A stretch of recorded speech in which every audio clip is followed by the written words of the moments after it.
mechanical? You ought not walk upon a laboring day without the sign of your profession. Speak! What trade art thou? Why, sir, a carpenter. Where is thy leather apron and thy rule? What dost thou with thy best apparel on? You, sir, what trade are you? Truly, sir, in respect of a fine workman, I am but, as you would say, a cobbler. But what trade art thou?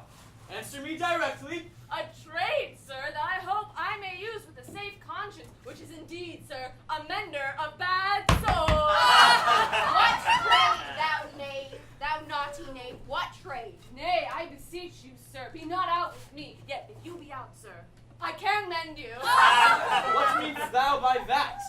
Mend me, thou saucy fellow. Why, sir, cobble you. Thou art a cobbler, art thou? Truly, sir, all that I live by is with thee all. I am indeed, sir, a surgeon to old shoes. When they are in great danger, I recover them. As proper men as ever trod upon meats other have gone upon my handiwork. But wherefore art not in thy shop today? Why dost thou lead these men about the streets? Truly, sir, to wear out their shoes, to get myself into more work. But indeed, sir, we make holiday to see Caesar! To rejoice in his triumph. Wherefore rejoice? What conquest brings he home? What tributaries follow him to Rome to grace in captive bonds his chariot wheels? You blocks! You stones! You worse than senseless things! Oh, you hard hearts! You cruel men of Rome! Knew you not Pompey? Many a time and oft have you climbed up to walls and battlements, to towers and windows, yea, to chimney tops, your infants in your arms, and there have sat the livelong day with patient expectation to see great Pompey pass the streets of Rome. And when you saw his chariot but appear, have you not made an universal shout that Tiber trembled underneath her banks to hear the replication of your sounds made in her concave shores? And do you now put on your best attire? And do you now cull out a holiday? And do you now strew flowers in his way that comes in triumph over Pompey's blood? Begone!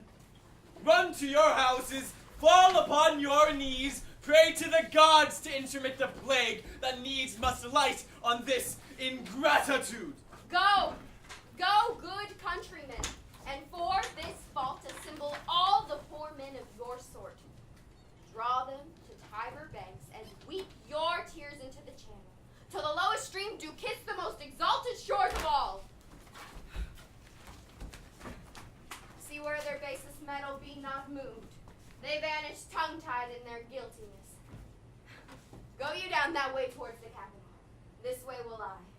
Disrobe the images if you do find them decked with ceremonies. May we do so? You know it is the feast of Lupercal. It is no matter. Let no images be hung with Caesar's trophies.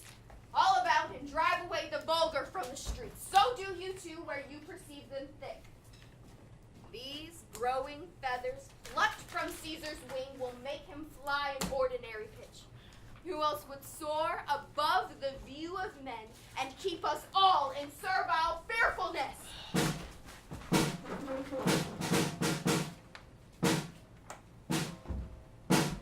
Calpurnia! Peace! Ho! Caesar speaks! Calpurnia, Here, my lord. stand you directly in Antonius' way when he doth run his course, Antonius. Caesar, my lord. Forget not in your speed, Antonius, to touch Calpurnia. For our elders say the barren touch it in this holy chase, shake off their sterile curse. I shall remember. When Caesar says do this, it is performed. Set on and leave no ceremony out. Ha! Who calls? Bid every noise be still! Peace! Yet again! Who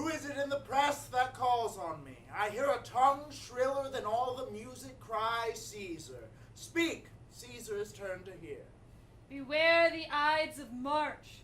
What man is that? A soothsayer bids you beware the Ides of March. Set him before me. Let me see his face. Fellow, come from the throng. Look upon Caesar. What say'st thou to me now? Speak once again. Beware the Ides of March. He is a dreamer. Let us leave him. Pass!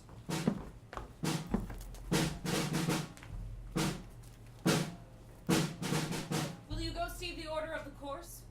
Not I. I pray you do. I'm not gamesome.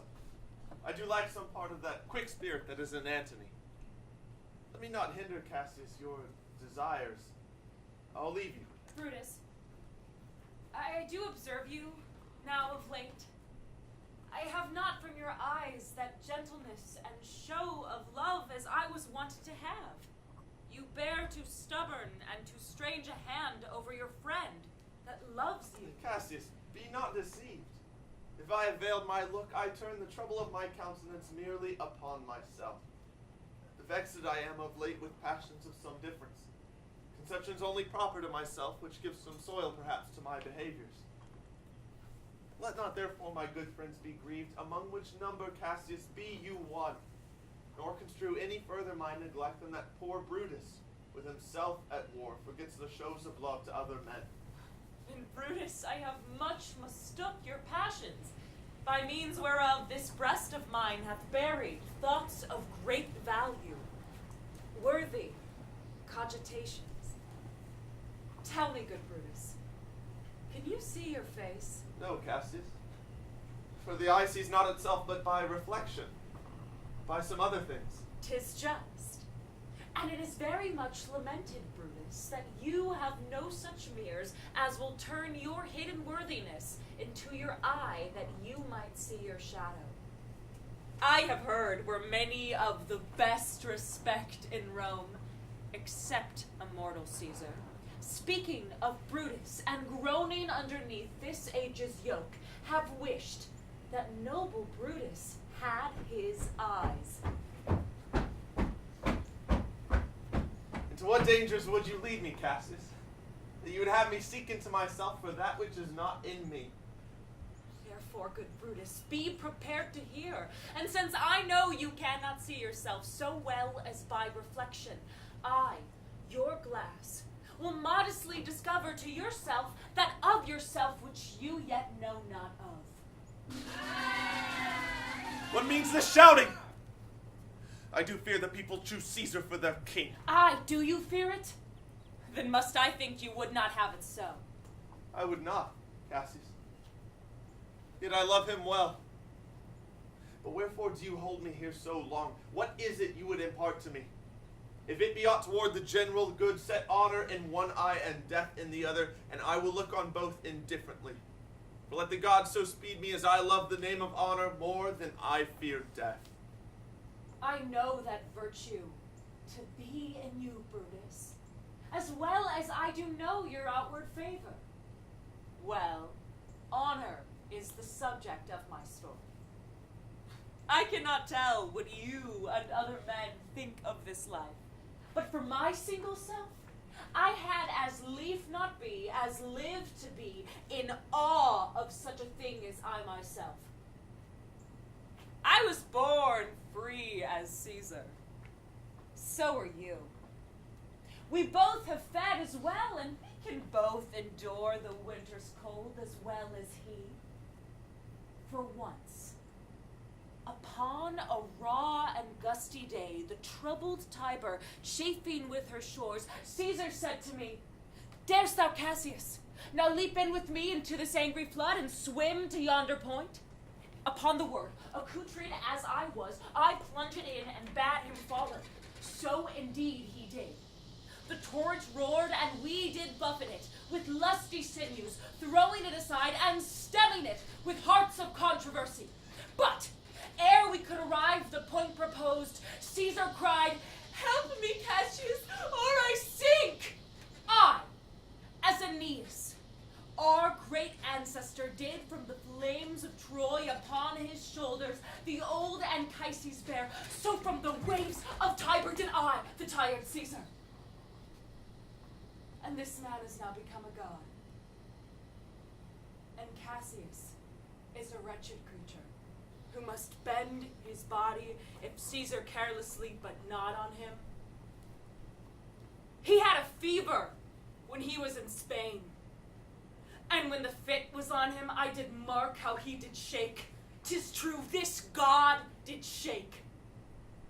His coward lips did from their color fly, and that same eye, whose bend doth awe the world, did lose his luster. I did hear him groan. I and that tongue of his that bade the Romans mark him, and write his speeches in their books. Alas, it cried, Give me some drink, Titius. as a sick girl!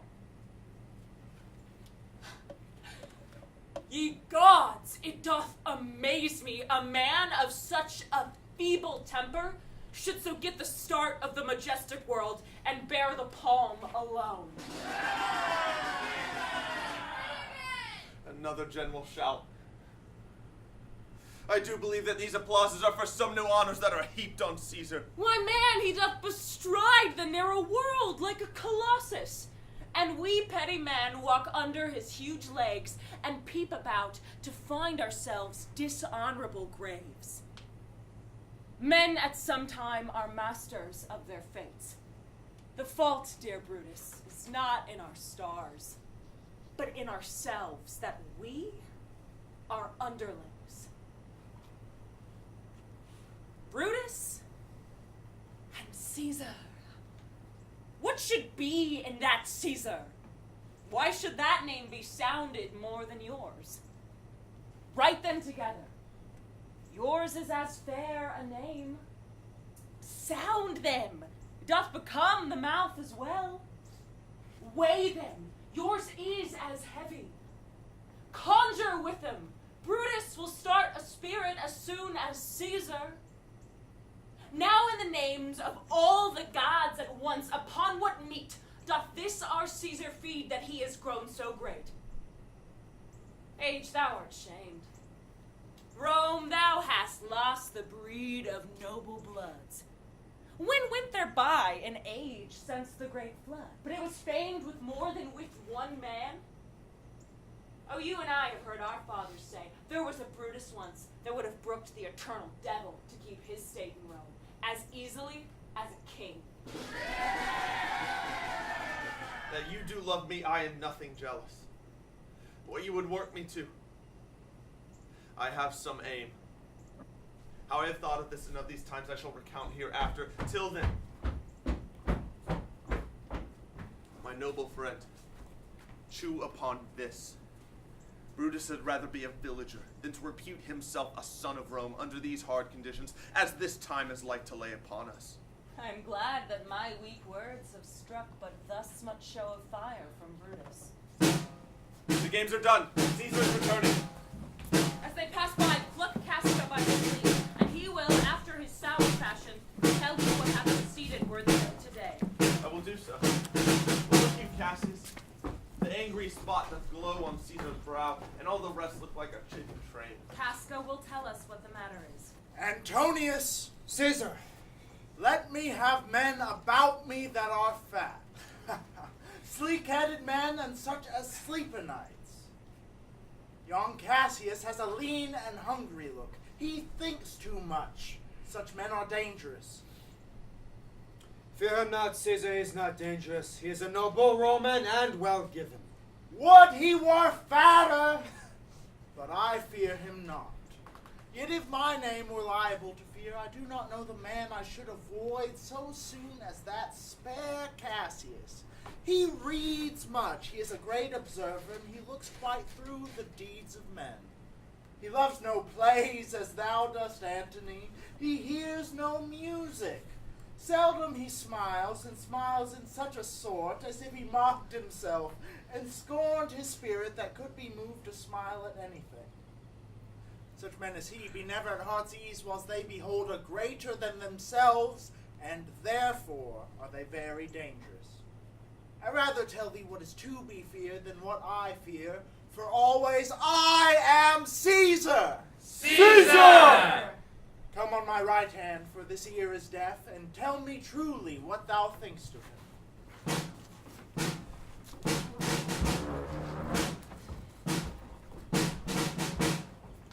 You pulled me by the cloak. Would you speak with me? Aye, Casca. Tell us what hath chanced today that Caesar looks so sad. Why? You were with him, were you not? Should not then ask Casca what had chanced. Why, there was a crown offered him, and being offered him, he put it by with the back of his hand, thus, and then the people fell a-shouting. What was the second noise for? Why, for that too. They shouted thrice. What was the last cry for? Why, for that too. Was the crown offered him thrice? Aye, marry was, and he put it by thrice, every time gentler than other, and at every putting by mine honest neighbors shouted. Who offered him the crown? Why, Antony. Tell us the manner of it, gentle Casca. I can as well be hanged as tell the manner of it. It was mere foolery, I did not mark it. I saw Mark Antony offer him a crown, yet 'twas not a crown neither. 'Twas one of these coronets, and as I told you, he put it by once, but for all that, to my thinking, he would fain have had it. Then he offered it to him again, then he put it by again, but to my thinking, he was very loath to lay his fingers off it. And then he offered it to him again, then he put it by again, and still as he refused it, the rabblement clapped their chopped hands, and hooted, and threw up their sweaty nightcaps, and uttered such a deal of stinking breath, because Caesar refused the crown, that it had almost choked Caesar, for he swooned and fell down at it. And for mine own part, I durst not laugh, for fear of opening my lips and receiving the bad air. But soft, I pray you. What? Did Caesar swoon? He fell down in the marketplace, and foamed at mouth, and was speechless. 'Tis very light. He hath the falling sickness. No. Caesar hath it not. But you and I and honest Casca, we have the falling sickness. I know not what you mean by that, but I am sure Caesar fell down. If the tag-rag people did not clap him and hiss him, according as he pleased and displeased them, as they used to do the players in the theater, I am no true man. What said he when he came unto himself? Mary, before he fell down, when he perceived the common herd was glad he refused the crown, he plucked me up his doublet and offered them his throat to cut. And I had been a man of any occupation, if I would not have taken him at a word, I might go to hell among the rogues. And so he fell. When he came to himself again, he said, if he had done or said anything amiss, he desired their warships to think it was his infirmity. 3 or 4 wenches where I stood cried, Alas, good soul, and forgave him with all their hearts. But there's no heed to be taken of them. If Caesar had stabbed their mothers, they would have done no less. And after that he came thus sad away. Aye. Did Cicero say anything? Aye. He spoke Greek. To what effect? Nay, and I tell you that on there look you with a face again. But those that understood him smiled at one another and shook their heads.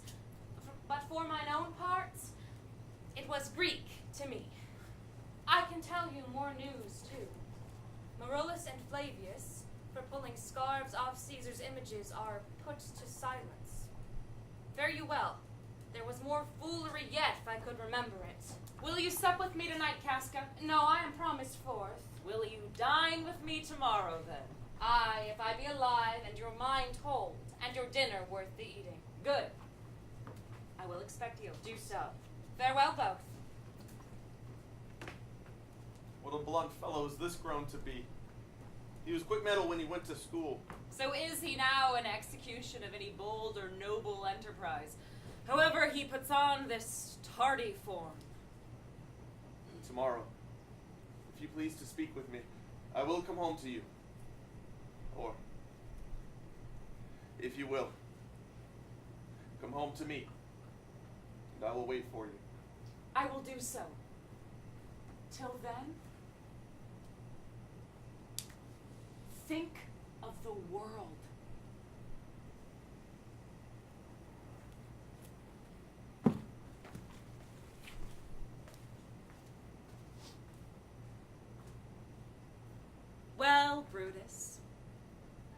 thou art noble. Yet I see thy honorable metal may be wrought. From that it is disposed.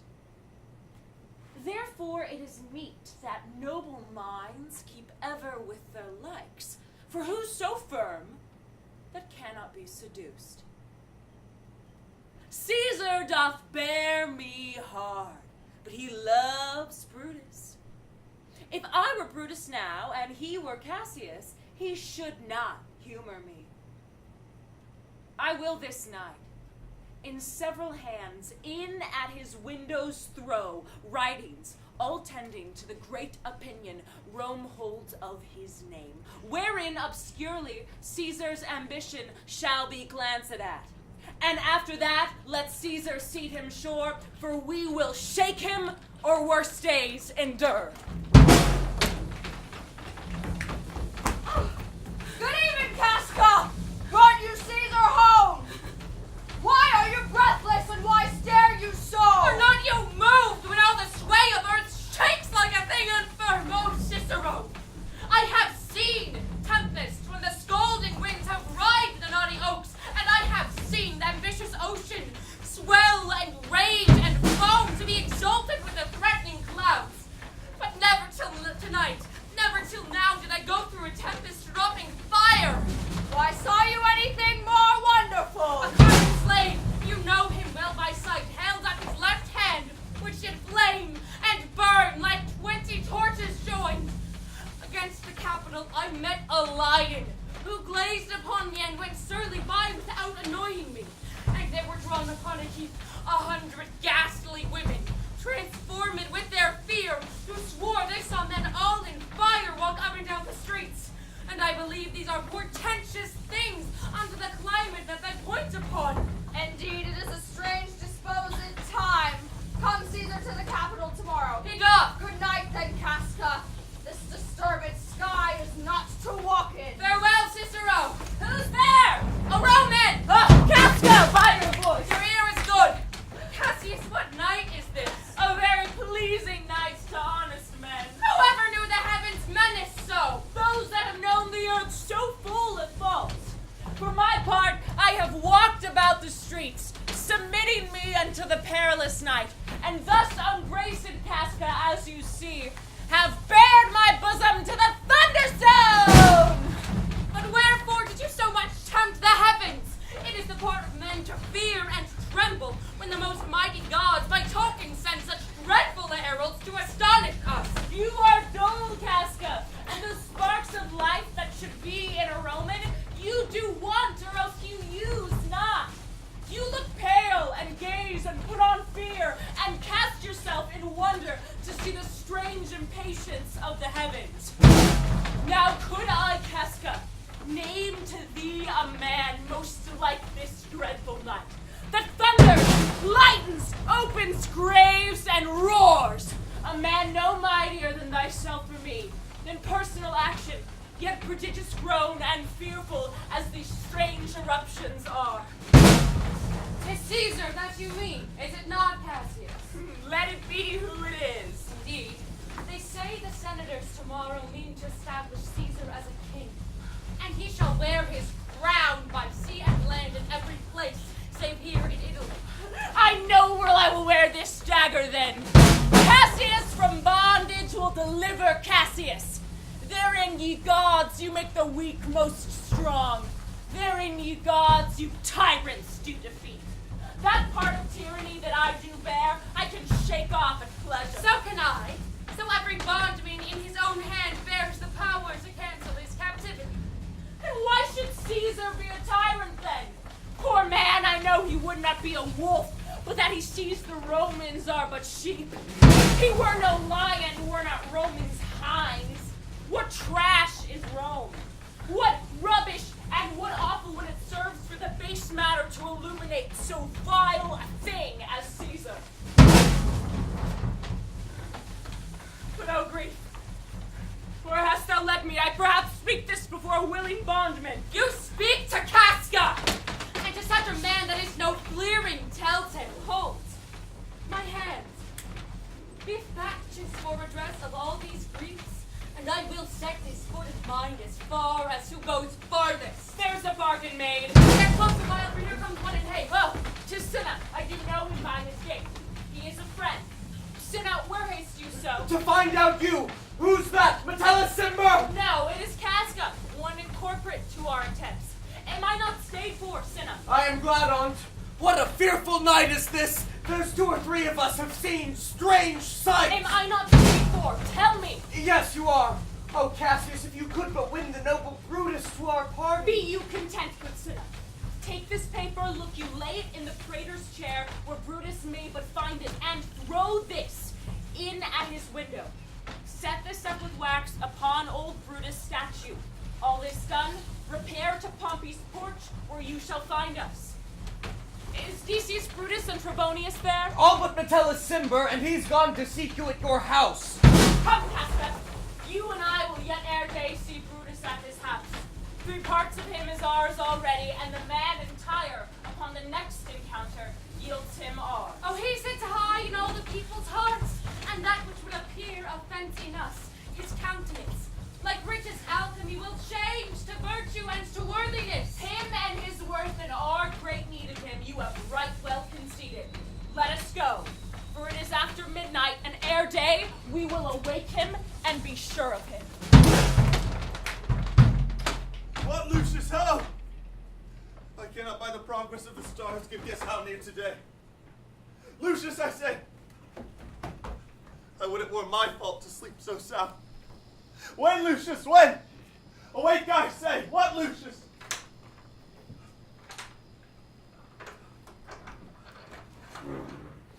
Called you, my lord? Get me a taper in my study, Lucius. When it is lighted, come and call me here. I will, my lord.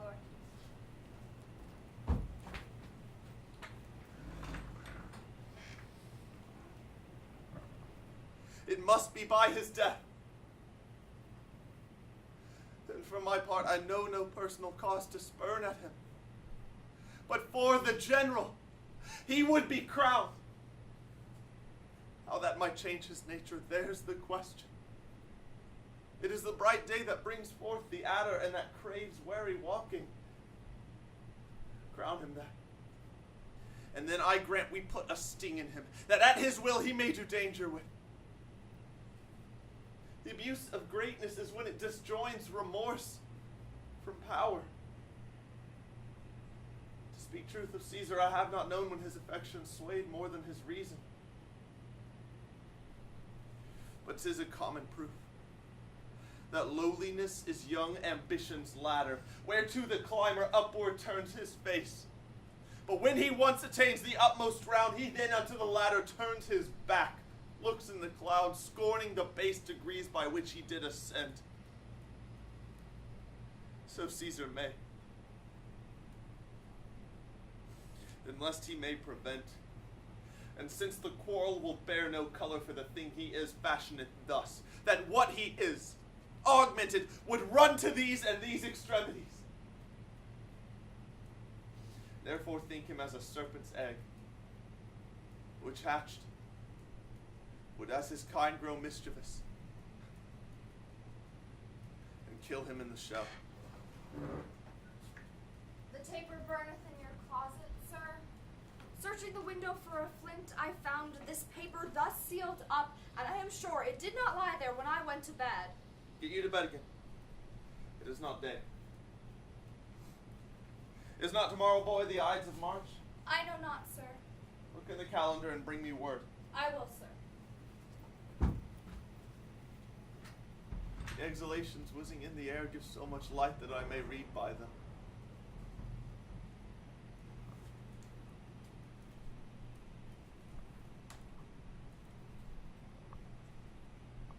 Brutus, thou sleepst, awake and see thyself.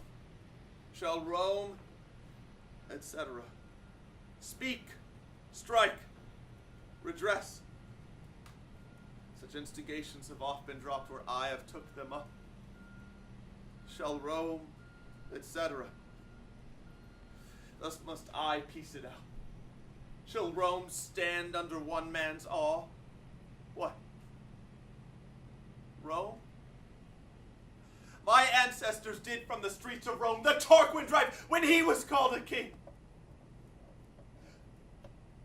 Speak. Strike. Redress. Am I entreated to speak and strike? O Rome, I make thee promise. If the redress will follow, thou receivest thy full petition at the hand of Brutus. Sir, March has wasted 15 days. It's good. Go to the gate. Somebody knocks. Since Cassius first did wet me against Caesar, I have not slept. Between the acting of a dreadful thing and the first motion, all the interim is like a phantasma or a hideous dream. The genius and the mortal instruments are then in council, and the state of man, like to a little kingdom, suffers in the nature of an insurrection. Sir, 'tis your brother Cassius at the door, who doth desire to see you. Is he alone? No, sir, there are more with him. Do you know them? No, sir. Their hats are plucked about their ears, and half their faces buried in their cloaks, that by no means I may discover them by any mark of favor. Let them enter. They are the faction. O conspiracy, shamest thou to show thy dangerous brow by night when evils are most free? O then by day, where wilt thou find a cavern dark enough to mask thy monstrous visage?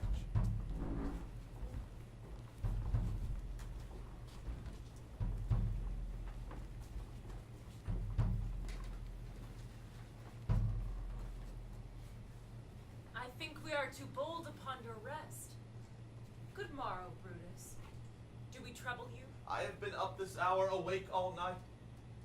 Know I these men that came along with you? Yes, every man of them, and no man here but honors you. This is Trebonius. He is welcome hither. This, Decius Brutus. He is welcome too. This Casca. This Cinna. And this Metellus Cimber. They are all welcome. Would watchful cares do interpose themselves betwixt your eyes and night? Shall I entreat a word? Here lies the east. Doth not the day break here? No. Oh, pardon, sir, it doth. And yon gray lines that fret the clouds are messengers of day. You shall confess that you are both deceived. Here, as I point my sword, the sun arises. Give me your hands. All over. One by one. And let us swear our resolution. No. Not an oath. Not the face of men. The sufferance of our souls. The times of use. If these be motives weak, break off betimes, and every man hints to his idle bed. So let high-sided tyranny range on, till each man drop by lottery. But if these, as I am sure they do, bear fire enough to kindle cowards and to steal with valor the melting spirits of women, then, countrymen, what need we any spur but our own cause to prick us to redress? Do not stain the even virtue of our enterprise, nor the insuppressive metal of our spirits, to think that or our cause or our performance did need an oath, when every drop of blood that every Roman bears, and nobly bears, is guilty of a several bastardy, if he do break the smallest particle of any promise that hath passed from him. But what of Cicero? Shall we sound him? I think he will stand very strong with us. Let us not leave him out. No, by no means. Oh, let us have him, for his silver hairs will purchase us a good opinion, and buy men's voices to commend our deeds. Oh, name him not. Let us not break with him, for he will never follow anything that other men begin. Then leave him out. Indeed, he is not fit. Shall no man else be touched, but only Caesar? Decius, well urged. I think it is not meet Mark Antony, so well beloved of Caesar, should outlive Caesar. We shall find of him a shrewd contriver, which to prevent, let Antony and Caesar fall together. Our course will seem too bloody, Caius Cassius, to cut the head off and then hack the limbs. For Antony is but a limb of Caesar. Let us be sacrificers, but not butchers. We all stand up against the spirit of Caesar, and in the spirit of men there is no blood. That we then could come by Caesar's spirit, and not dismember Caesar. But alas, Caesar must bleed for it. And gentle friends, let's kill him boldly, but not wrathfully. Let's carve him as a dish fit for the gods. Not hew him as a carcass fit for hounds. For Mark Antony, think not of him, for he can do no more than Caesar's arm when Caesar's head is off. Yet I fear him, for in the engrafted love he bears towards Caesar. Alas, good Cassius, do not think of him. There is no fear in him. Let him not die, for he will live and laugh at this hereafter. Peace. Count the clock. The clock hath stricken 3. 'Tis time to part. But it is doubtful yet whether Caesar will come forth today or no, for he is superstitious grown of late. It may be these apparent prodigies and the persuasion of his augurers may hold him from the capital today. Never fear that. If he be so resolved, I can o'ersway him. For he loves to hear that unicorns may be betrayed with trees, and bears with glasses, elephants with poles, lions with toils, and men with flatterers. But when I tell him he hates flatterers, he says he does, being then most flattered. Let me work, for I can give his humor the true bent, and I will bring him to the capital. Nay, we will all of us be there to fetch him. Caius Ligarius doth bear Caesar hard, who rated him for speaking well of Pompey. I wonder none of you have thought of him. And now, good Metellus, go along by him. He loves me well, and I have given him reasons. Send him but hither, and I'll fashion him. The morning comes upon's. We'll leave you, Brutus. And friends, disperse yourselves, but all remember what you have said, and show yourselves true Romans. Good gentlemen, look fresh and merrily. Let not our looks put on our purposes, but bear them as our Roman actors do, with untired spirits and formal constancy. So good morrow to you, every one.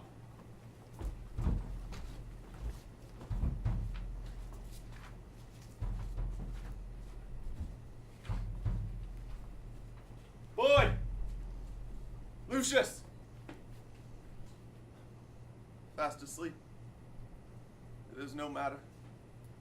Enjoy the honey-heavy dew of slumber. Thou hast no figures nor no fantasies which busy care draws in the brains of men. Therefore thou sleep so sound. Brutus, my lord. Portia, what mean you? Wherefore rise you now? It is not for your health thus to commit your weak condition to the raw cold morning. Nor for yours neither. You ungently, Brutus, stole from my bed, and yesternight at supper you suddenly arose and walked about, musing and sighing with your arms across. And when I asked you what the matter was, you stared upon me with ungentle looks. I urged you further, then you scratched your head and too impatiently stamped with your foot.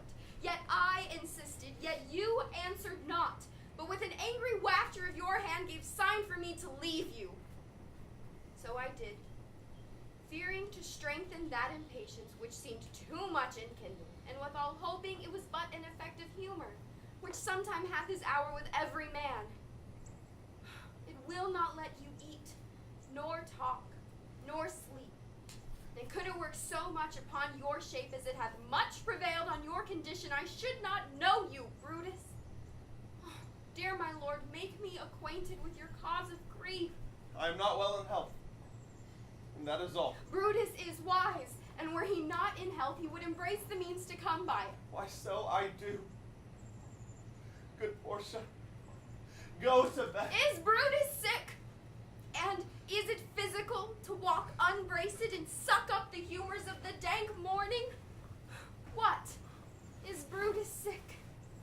And will he steal out of his wholesome bed to dare the vile contagion of the night, and tempt the roomy and unpurged air to add unto his sickness?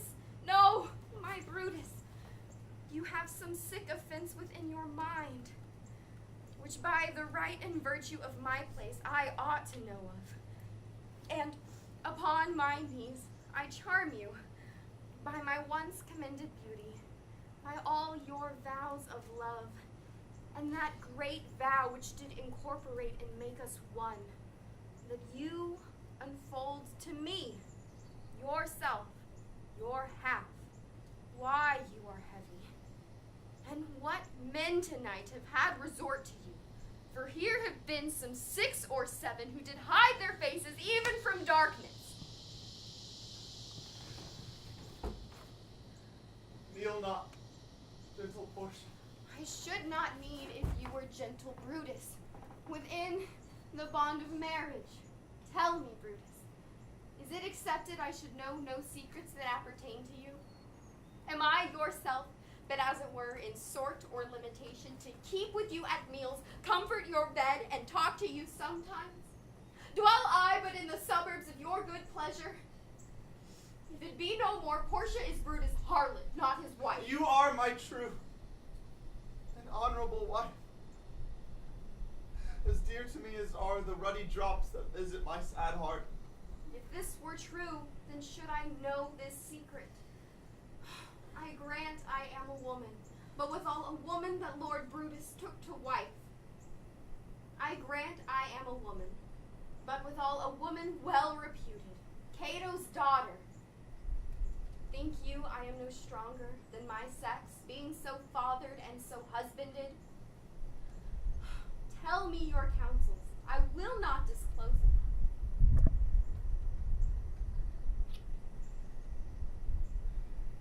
O ye gods, render me worthy of this noble wife.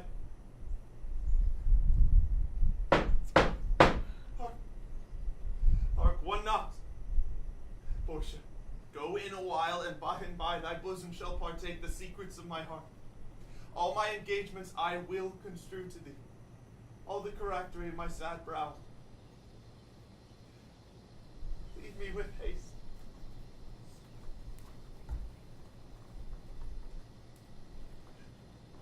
Lucius! Who's that knocks? Here is a sick man that would speak with you. Caius Ligarius, that Metellus make up. Boy, stand aside. Caius Ligarius, how? Out sick and morrow from a feeble tongue. What a time have you chose out, brave Caius, to wear a kerchief? Would you were not sick? I am not sick. If Brutus had in hand any exploit worthy the name of honor, Such an exploit have I in hand, Ligarius. Had you a helpful ear to hear of it? by all the gods that Romans bow before, I here discard my sickness. Soul of Rome, brave son, derived from honorable loins, thou, like an exorcist, hast conjured up my mortified spirit. Now bid me run, and I will strive with things impossible. Yea, get the better of them. What's to do? A piece of work to make sick men whole. But are not some whole that we must make sick? That must we also. What it is, my Caius, I shall unfold to thee as we are going, to whom it must be done. Set on your foot, and with a heart new fired, I follow you. To do, I know not what, but it sufficeth that Brutus leads me on. Follow me then.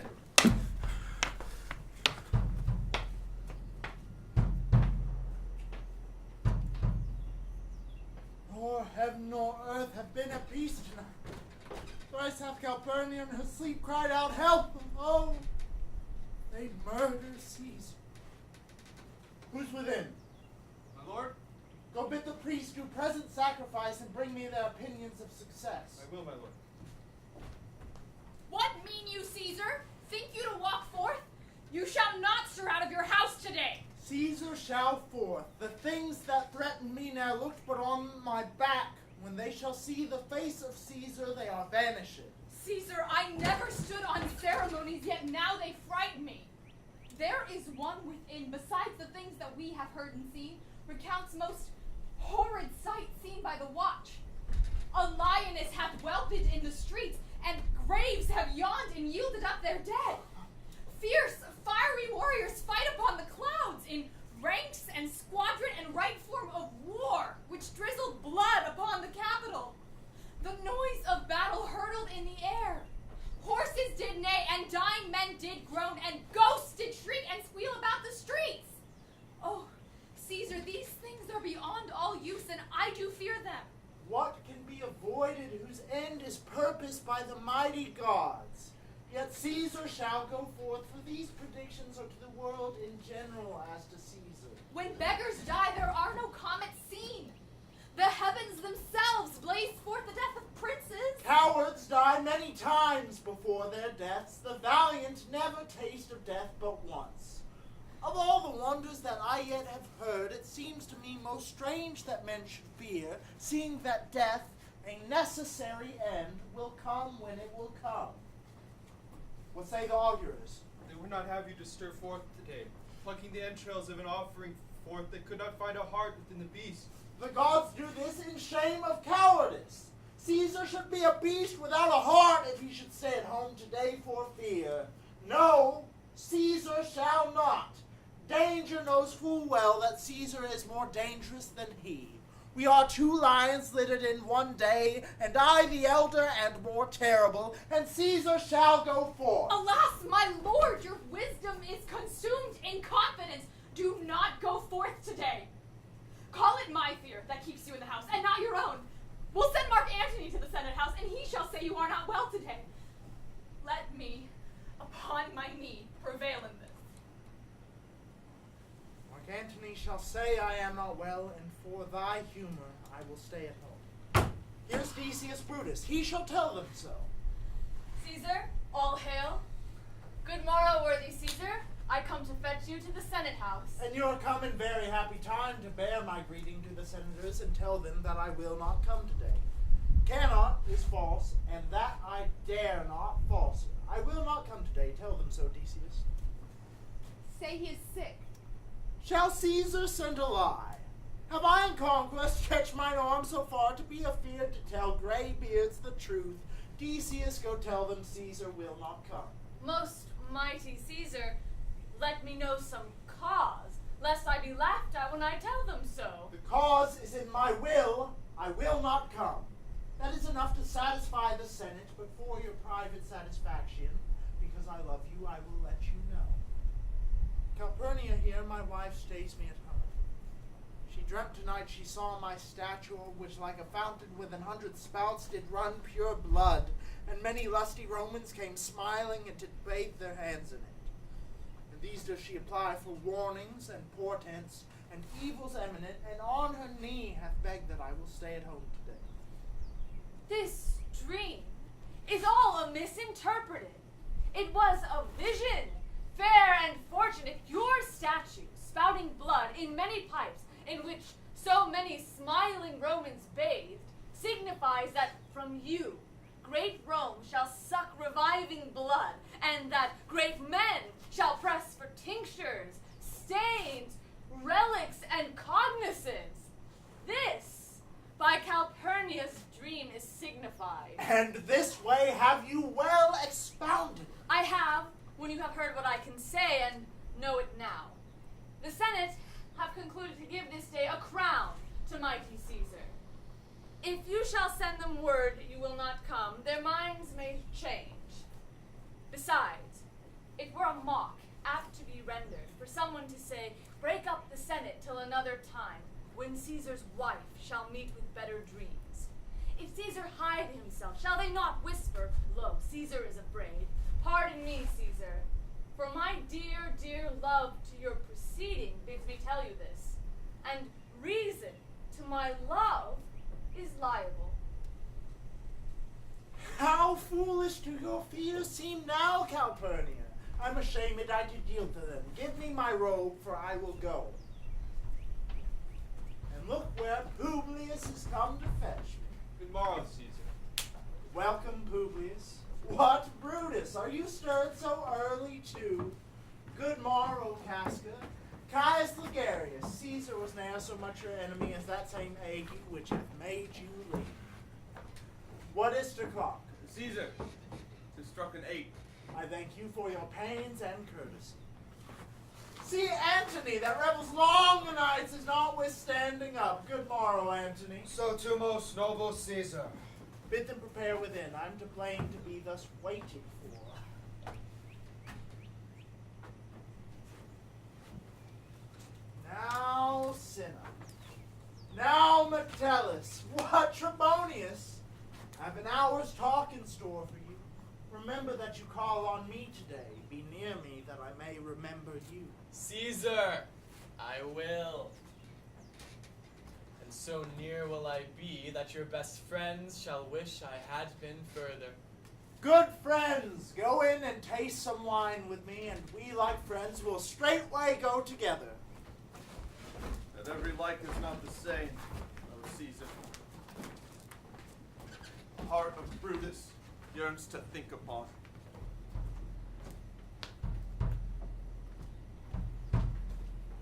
Caesar, beware of Brutus. Take heed of Cassius, come not near Casca. Have an eye to Cinna, trust not Trebonius. Mark well Metellius Cimber, Decius Brutus loves thee not. Thou hast wronged Caius Ligarius. There is but one mind in all these men, and it is bent against Caesar. If thou beest not a mortal, look about you. Security gives way to conspiracy. Mighty gods defend thee, thy lover, Artemidorus. Here will I stand till Caesar pass along, and as a suitor will I give him this. My heart laments that virtue cannot live out of the teeth of emulation. If thou read this, O Caesar, thou mayst live. If not, the fates with traitors do contrive. I prithee, boy, run to the Senate house. Stay not to answer me, but get thee gone. Why dost thou stay? To know my errand, madam. I would have had thee there and here again, ere I can tell thee what thou shouldst do there. Art thou here yet? Madam, what should I do? Run to the capital and nothing else, and so return to you and nothing else? Yes. Bring me word, boy, if thy lord look well, for he went sickly forth. And take good note what Caesar doth, what suitors press to him. Hark, boy, what noise is that? I hear none, madam. Prithee, listen well. I heard a bustling rumor like a fray, and the wind brings it from the capital. Sooth, madam, I hear nothing. Come hither, fellow. Which way hast thou been? At mine own house, good lady. What is the clock? About the 9th hour, lady. Is Caesar yet gone to the capital? Madam, not yet. I go to take my stand to see him pass on to the capital. Thou hast some suit to Caesar, hast thou not? That I have.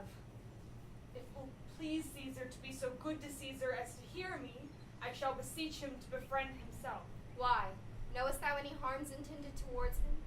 None that I know will be, much that I fear may chance. Good morrow to you. Here the street is narrow, the throng that follows Caesar at the heels of senators, praetors, common suitors, will crowd a feeble man almost to death. I'll get me to a place more void, and there speak to great Caesar as he comes along. I must go in. Oh, Brutus the heavens, speed thee in thine enterprise. Sure, the boy heard me. Brutus hath a suit that Caesar will not grant. Oh, I grow faint. Run, Lucius, and commend me to my lord. Say I am married. Come to me again, and bring me word what he doth say to me.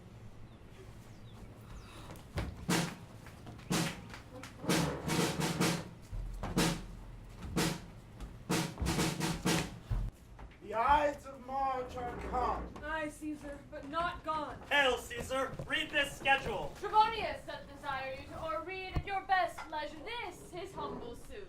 O Caesar, read mine first, for mine's the suit that touches Caesar near. Read it, great Caesar. What touches us ourselves shall be last, sir. Delay not, Caesar. Read it instantly. What, is the fellow mad? Sir, give place. What urge you your petitions in the street? Come to the capital. I wish your enterprise today may thrive. What enterprise, Julius? Fare you well. What said Pompilius Lena? He wished today our enterprise might thrive. I fear our purpose is discovered. Look how he makes to Caesar.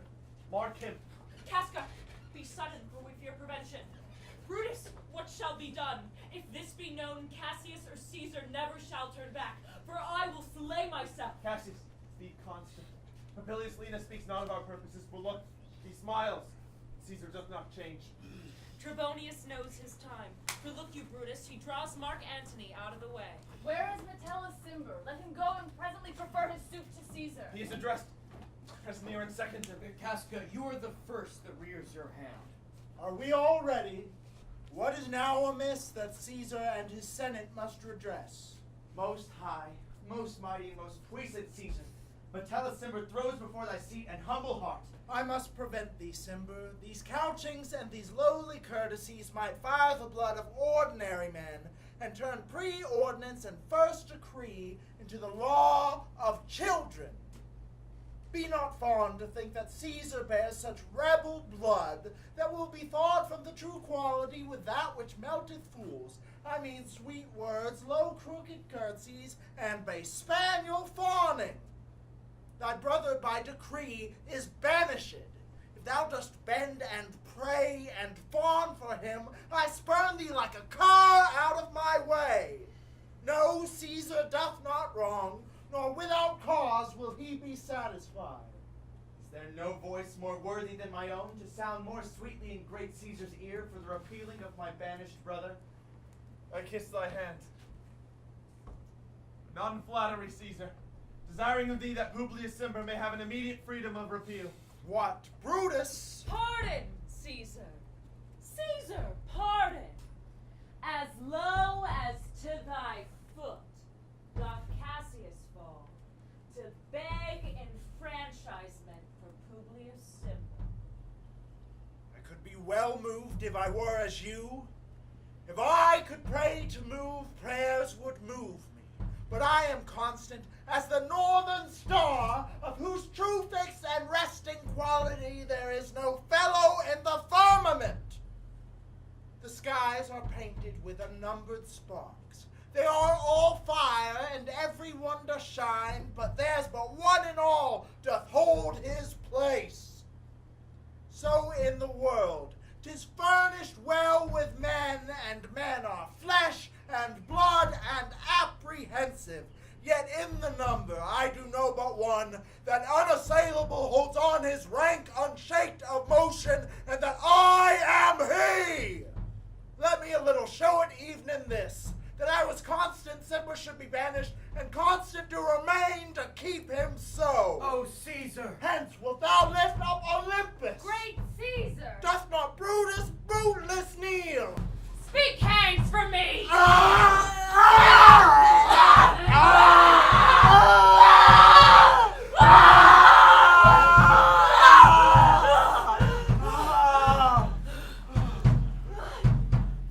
And you, Brute.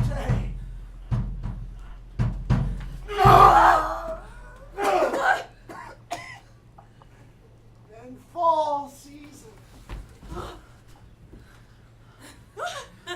Liberty! Freedom!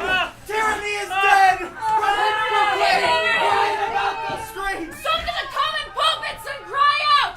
Liberty, freedom, and enfranchisement! People and senators, be not affrighted, fly not, stand still. Ambition's debt is paid. Go to the pulpit, Brutus. And Cassius, too. Where's Publius? Here, quite confounded with this mutiny. Stand fast together, lest some friend of Caesar should chance. Talk not of standing.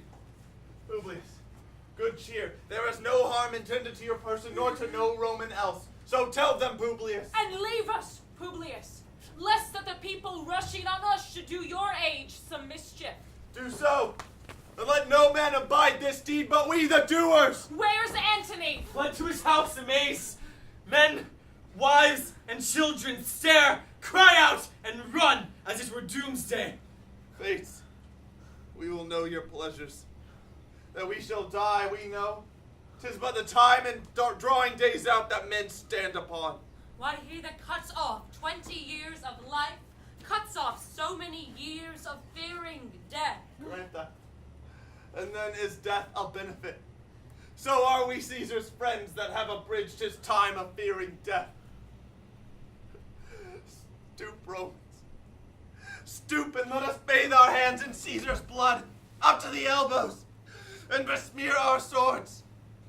Then walk we forth, even to the marketplace, and waving our red weapons o'er our heads, let's all cry peace, freedom, and liberty. Stoop then, and wash.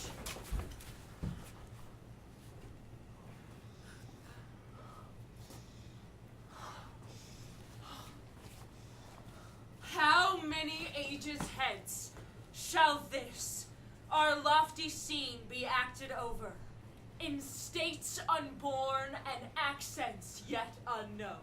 How many times shall Caesar bleed and sport? The now on Pompey's basis lies along no worthier than the dust. So oft as that shall be, so often shall the none of us be called the men that gave their country liberty! Liberty! What? Shall we forth? Aye! Every man away. Brutus shall lead, and we will grace his heels with the most boldest and best hearts of Rome. So, who comes in? A friend of Antony's. Thus, Brutus, did my master bid me kneel. Thus did Mark Antony bid me fall down, and being prostrate, thus he bade me say, Brutus is noble, wise, valiant, and honest. Caesar was mighty, bold, royal, and loving. Say, I love Brutus, and I honor him. Say, I feared Caesar, honored him, and loved him. If Brutus will vouchsafe that Antony may safely come to him and be resolved how Caesar hath deserved to lie in death, Mark Antony shall not love Caesar dead so well as Brutus living, but will follow the fortunes and affairs of noble Brutus through the hazards of this untrod state with all true faith. So says our master Antony. Thy master is a wise and valiant Roman. I never thought him worse. Tell him. So please him come unto this place, he shall be satisfied, and by my honor, depart untouched. I'll fetch him presently. I know that we shall have him well to friend. I wish we may, but yet have I a mind that fears him much, and my misgivings still fall shrewdly to the purpose. But here comes Antony. Welcome, Mark Antony. O mighty Caesar, dost thou lie so low? Are all thy conquests, glories, triumphs, spoils, shrunk to this little measure? Fare thee well. I know not, gentlemen, what you intend. Who else must be let blood? Who else is rank?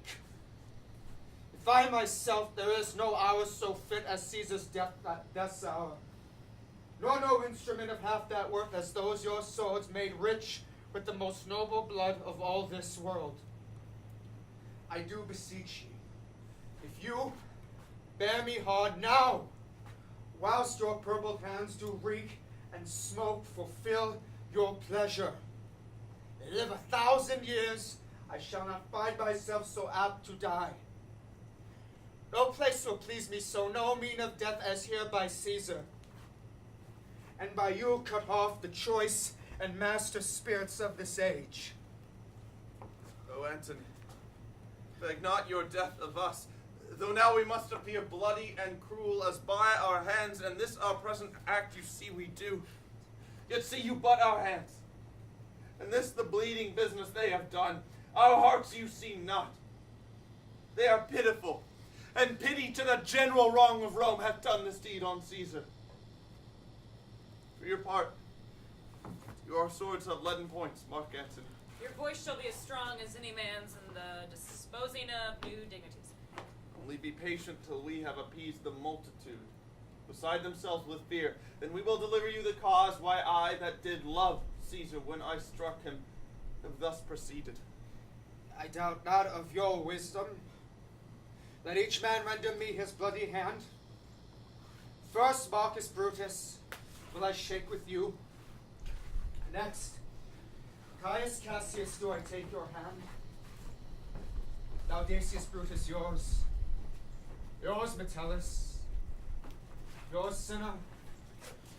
My valiant Casca, yours. Though last, not least in love, yours, good Tribunes. Gentlemen, all alas, what shall I say? My credit now stands on such slippery ground that one of two bad ways you must conceit me, either a coward or flatterer. That I did love thee, Caesar, oh, 'tis true.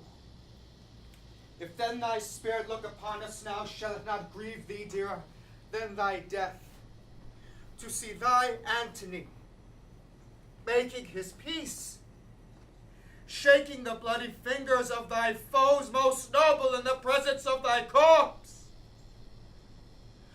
Pardon me, Julius. Here wast thou bade brave heart. Here didst thou fall, and here thy hunter stand, signed in thy spoil and crimsoned in thy lethe. O world, thou wast the forest to this heart, and this indeed, O world, the heart of thee. Mark Antony? Pardon me, Caius Cassius.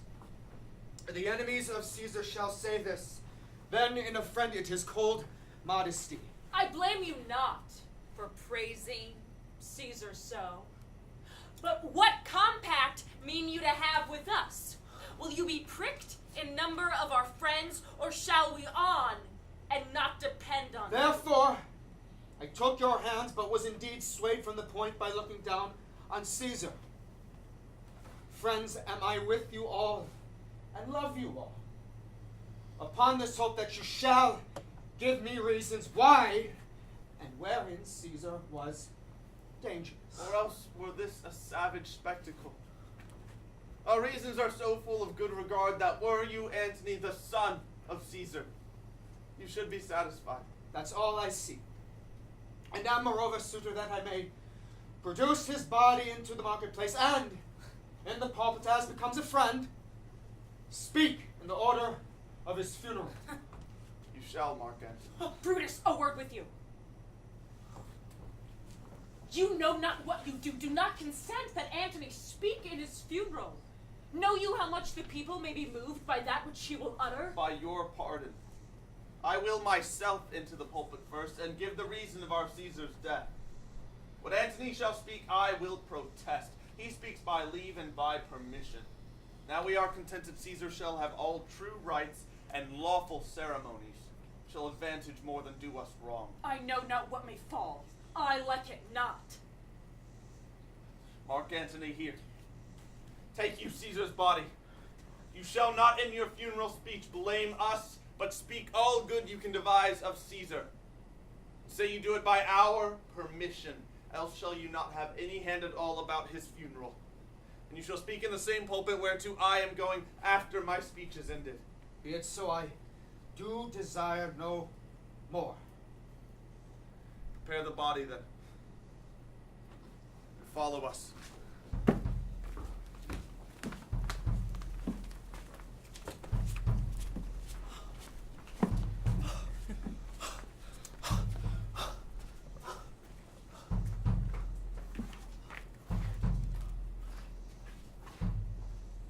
Oh, pardon me, thou bleeding piece of earth, that I am meek and gentle with these butchers. Thou art the ruins of the noblest man that ever lived in the tide of times. Woe to the hand that shed this costly blood.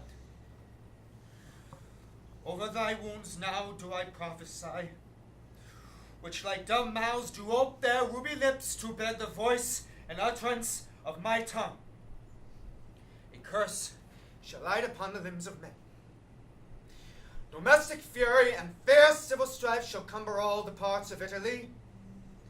Blood and destruction shall be so in use, and dreadful objects so familiar, that mothers shall but smile when they behold their infants quartered with the hands of war, all pity choked with custom of foul deeds, and Caesar's spirit ranging for revenge, with Ate by his side come out from hell, shall in these confines with a monarch's voice cry havoc and let slip the dogs of war, that this foul deed shall smell above the earth, with carrion men groaning for burial. You serve Octavius Caesar, do you not? I do, Mark Antony. Caesar did right for him to come to Rome. He did receive his letters, and is coming, and bid me say to you by word of mouth, Get Caesar! thee apart and weep, thy heart is big. Is thy master coming? He lies tonight within 7 leagues of Rome. Post back with speed, and tell him what hath chanced. Is a morning Rome, a dangerous Rome, no Rome of safety for Octavius yet. Hie hence and tell him so, yet stay a while. Thou shalt not back till I have borne this corpse into the marketplace. There, in my oration shall I try how the people take the cruel issue of these bloody men, according to the which thou shalt discourse to young Octavius of the state of things. Lend me your hand.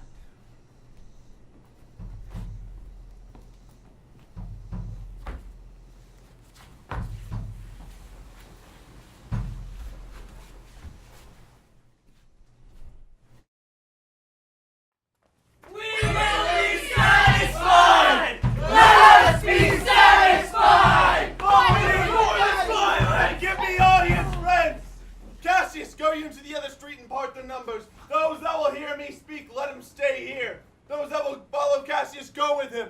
And public reason shall be rendered of Caesar's death. I will hear Brutus speak. I will hear Cassius, and compare their reasons when severally we hear them render read. The noble Brutus is ascended! Peace! Be patient till the last. Romans, countrymen and lovers, hear me for my cause, and be silent, that you may hear. Believe me for mine honor, and have respect to mine honor, that you may believe. Censure me in your wisdom, and awake your senses, that you may the better judge. If there be any in this assembly, any dear friend of Caesar's, to him I say that Brutus' love of Caesar was no less than his. If then that friend demand why Brutus rose against Caesar, this is my answer. Not that I loved Caesar less, but that I loved Rome more. Had you rather Caesar were living and die all slaves than that Caesar were dead, to live all free men? As Caesar loved me, I weep for him. As he was fortunate, I rejoice at it. As he was valiant, I honor him.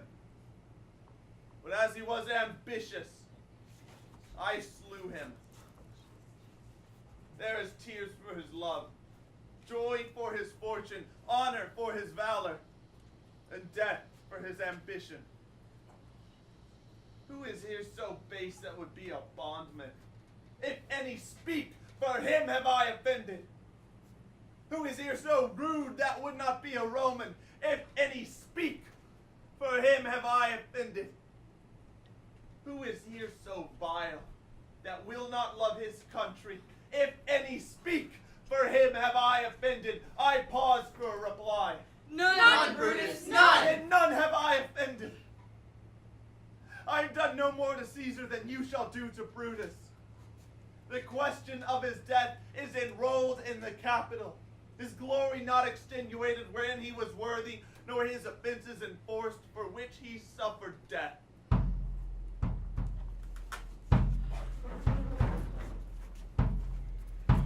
Here comes his body, borne by Mark Antony, who, though he had no hand in his death, shall receive the benefit of his dying, a place in the commonwealth, as which of you shall not? With this I depart, that as I slew my best lover for the good of Rome, I have the same dagger for myself, when it shall please my country to need my death. Live, Brutus, live! Bring him with triumph home unto his house. Give him a statue with his ancestors!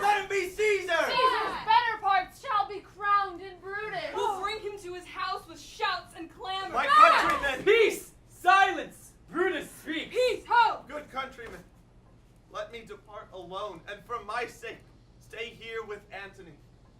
Do grace to Caesar's corpse, and grace his speech tending to Caesar's glories, which Mark Antony, by our permission, is allowed to make. I do entreat you not a man depart, save I alone, till Antony have spoken. Stay, ho, and let us hear Mark Antony. Let him go up into the public chair. We'll hear him. Noble Antony, go up. For Brutus' sake, I am beholden to you. What does he say of Brutus? He says for Brutus' sake he finds himself beholden to us all. For best he speak no harm of Brutus here. This Caesar was a tyrant. Nay, that's certain. We are blessed that Rome is rid of him. Peace! Let us hear what Antony can say. You gentle Romans. Peace! Ho! Let us hear him! Friends, Romans, countrymen, lend me your ears. I come to bury Caesar, not to praise him. The evil that men do lives after them. The good is often interred with their bones, so let it be with Caesar. The noble Brutus hath told you Caesar was ambitious. Aye. If it was so, it was a grievous fault. And grievously hath Caesar answered it. Here under leave of Brutus and the rest, for Brutus is an honorable man. Aye. So are they all honorable men. Come I to speak in Caesar's funeral. He was my friend, faithful and just to me. But Brutus says he was ambitious, and Brutus is an honorable man. Aye. He hath brought many captives home to Rome, whose ransoms did the general coffers fill. Did this in Caesar seem ambitious? When that the boy hath cried, Caesar hath wept. Ambition should be made of sterner stuff, but Brutus says he was ambitious. Aye. And Brutus is an honorable man. Honorable. You all did see that on the Lupercali thrice presented him a kingly crown, which he did thrice refuse. Was this ambition? Yet Brutus says he was ambitious. Brutus is an honorable man.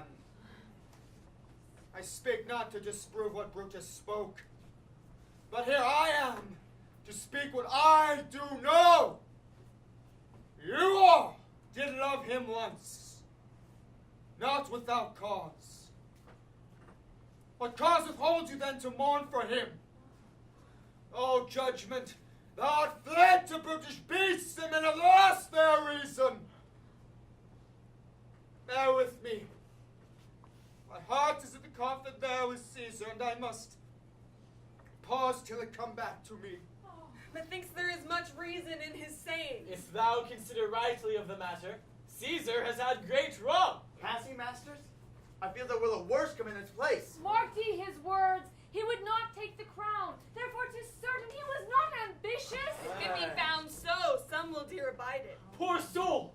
His eyes are red as fire with weeping. There's not a nobler man in Rome than Antony. Now mark him. He begins again to speak. But yesterday the word of Caesar might have stood against the world. Now lies he there, and none so poor to do him reverence. Oh, masters, if I were disposed to stir your hearts and minds to mutiny and rage, I should do Brutus wrong and Cassius wrong, who you all know are honorable men. I will not do them wrong. I rather choose to wrong the dead, to wrong myself and you, than I will wrong such honorable men. But here is a parchment with the seal of Caesar. I found it in his closet. 'Tis his will. Let but the commons hear this testament, which, pardon me, I do not mean to read. And they would go and dip their napkins in Caesar's blood, and they would go and kiss dead Caesar's wounds, and dip their napkins in his sacred blood. Yea, beg a hair of him for memory, and dying, mention it within their wills, bequeathing it as a rich legacy unto their issue. We'll hear the will. Read it, Mark Antony. The will! The will! We will hear Caesar's will! Have patience, gentle friends, I must not read it. It is not me you know how Caesar loved you. You are not wood, you are not stones, but men. And being men, hearing the will of Caesar will inflame you. It will make you mad. 'Tis good you know not that you are his heirs. For if you should, what would come of it? Read the will. We'll hear it, Antony. You shall read us the will, Caesar's will. Will you be patient? Will you stay a while? I have o'ershot myself to tell you of it. I fear I wrong the honorable men whose daggers have stabbed Caesar. I do fear it. They were traitors, honorable men. The will! The testament! They were villains! Murderers! The will! Read the will! You'll compel me then to read the will? Aye! Then make a ring about the corpse of Caesar and let me show you him that made the will. Shall I descend? And will you give me leave? Come Come down! down! Descend! You shall have leave! A ring, stand round. Stand from the hearse! Stand from the body! Room for Antony, most noble Antony! Nay, press not so upon stand. Far off. Stand back! back! Room! They're back! If you have tears, prepare to shed them now. You all do know this mantle. I remember the first time ever Caesar put it on. 'Twas on a summer's evening in his tent. That day he overcame the Nevii. Look, in this place ran Cassius' dagger through. See what a rent the envious Casca made. Through this, the well-beloved Brutus stabbed, and as he plucked his cursed steel away, mark how the blood of Caesar followed it, as rushing out of doors to be resolved, if Brutus so unkindly knocked or no. For Brutus, as you know, was Caesar's angel. Judge, O you gods, how dearly Caesar loved him. This was the most unkindest cut of all. For when the noble Caesar saw him stab, ingratitude, more strong than traitors' arms, quite vanquished him. Then burst his mighty heart, and in his mantle, muffling up his face, even at the base of Pompey's statue, which all the while ran blood, great Caesar fell. Oh, what a fall was there, my countrymen! And I, and you, and all of us fell down, whilst bloody treason flourished over us. Oh, now you weep. Then I perceive you feel the dint of pity. These are gracious drops. Kind souls, what weep you when you but behold our Caesar's vesture wounded? Look you here. Here's himself, marred as you see with traitors. Oh, piteous spectacle! Oh, noble Caesar! Oh, woeful day! Oh, traitors! Villains! Oh, most bloody sight! We will be revenged! Revenge! About! Seek! Burn! Fire! Kill! Slay! Let not a traitor live! Stay, countrymen! Peace there! Hear the noble Antony! We'll hear him, we'll follow him, we'll die with him! Good friends, sweet friends, let me not stir you up to such a sudden flood of mutiny. They that have done this deed are honorable. What private griefs they have, alas, I know not that made them do it. They are wise and honorable, and will no doubt with reasons answer you. I come not, friends, to steal away your hearts. I am no orator, as Brutus is, but as you know me all, a plain, blunt man that love my friend, and that they know full well that gave me public leave to speak of him. For I have neither wit, nor words, nor worth, action, nor utterance, nor the power of speech to stir men's blood. I only speak right on. I tell you that which you yourselves do know. Show you sweet Caesar's wounds, poor dumb mouths, and bid them speak for me. But were I Brutus, and Brutus Antony, there one Antony would ruffle up your spirits and put a tongue in every wound of Caesar that should move the stones of Rome to rise and mutiny. We'll mutiny! Burn the house of Brutus! Away then, come seek the conspirators! Yet hear me, countrymen, yet hear me speak. Be ho! Hear Antony, most noble Antony! Why, friends, you don't do you know not what? When hath Caesar thus deserved your loves? Alas, you know not. I must tell you then.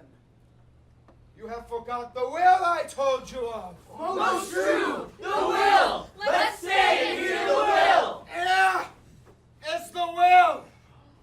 And under Caesar's seal, to every Roman citizen he gives, to every several man, 75 drachmas! Oh. Most noble Caesar will revenge his death! Oh, royal Caesar! Yet hear me with patience. Peace ho!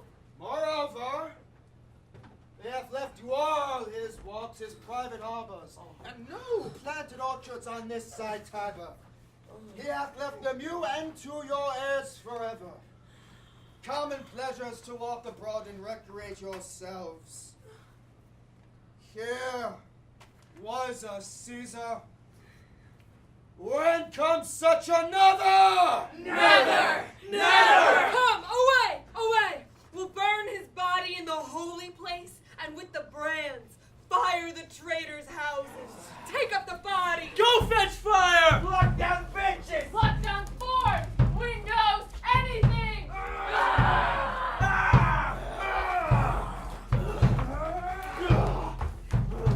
Now let it work. Mischief thou art afoot. Take thou what course thou wilt. How now, fellow? Sir, Octavius has already come to Rome. Where is he? He and Lepidus are at Caesar's house. And thither will I straight to visit him. It comes upon a wish, fortune is merry, and in this mood will give us anything. I heard him say Brutus and Cassius are rid like madmen through the gates of Rome. Feel like they had some notice of the people. How I had moved them. Bring me to Octavius.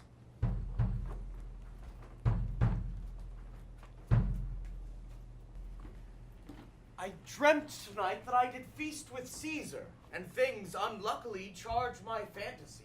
I have no will to wander forth of doors, yet something leads me forth. What is your name? Whither are you going? Where do you dwell? Are you a married man or a bachelor? Answer every man directly. I, and briefly. Aye, and wisely. Aye, and truly you were best. What is my name? Whither am I going? Where do I dwell? Am I a married man or a bachelor? Then to answer every man directly and briefly, wisely and truly, wisely, I say I am a bachelor. That's as much as to say they are fools that marry. You'll bear me a bang for that, I fear. Proceed directly. Directly, I am going to Caesar's funeral. As a friend or an enemy? As a friend. That matter is answered directly. For your dwelling. Briefly. Briefly, I dwell by the capital. Your name, sir, truly. Truly, my name is Cinna. Tear him to pieces! He's a conspirator! I am Cinna the poet! I am Cinna the poet!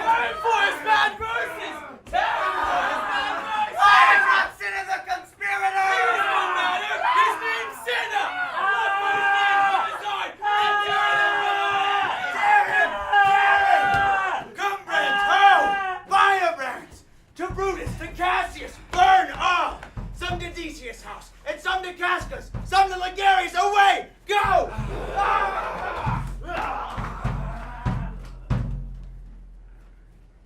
These many then shall die, their names are pricked. Your brother too must die. Consent you, Lepidus? I do consent. Prick him down, Antony. Upon condition Publius shall not live, who is your sister's son, Mark Antony. He shall not live. Look, the spot I damn him. But Lepidus, go you to Caesar's house, fetch the will thither, and we shall determine how to cut off some charge in legacies. What? Shall I find you here? Or here, or at the Capitol. This is a slight, unmeritable man meet to be sent on errands. Is it so fit the threefold world divided he should stand one of the three to share it? So you thought him, took his voice, who should be pricked to die in our black sentence of prescription. Octavius, I have seen more days than you. And though we lay these honors upon this man to ease ourselves of divers slanderous loads, he shall but bear them as the ass bears gold. You may do your will, but he's a tried and valiant soldier. So is my host Octavius, and for that I do appoint him store of provender. Now, Octavius, listen, great things. Brutus and Cassius are levying powers we must straight make heed. Therefore, let our alliance be combined, our best friends made, our means stretched, and let us presently go sit in council. How covert matters may be best disclosed, and open perils surest answered. Let us do so. We're at this stake, fate about many enemies. Some that smile, in their hearts I fear, millions of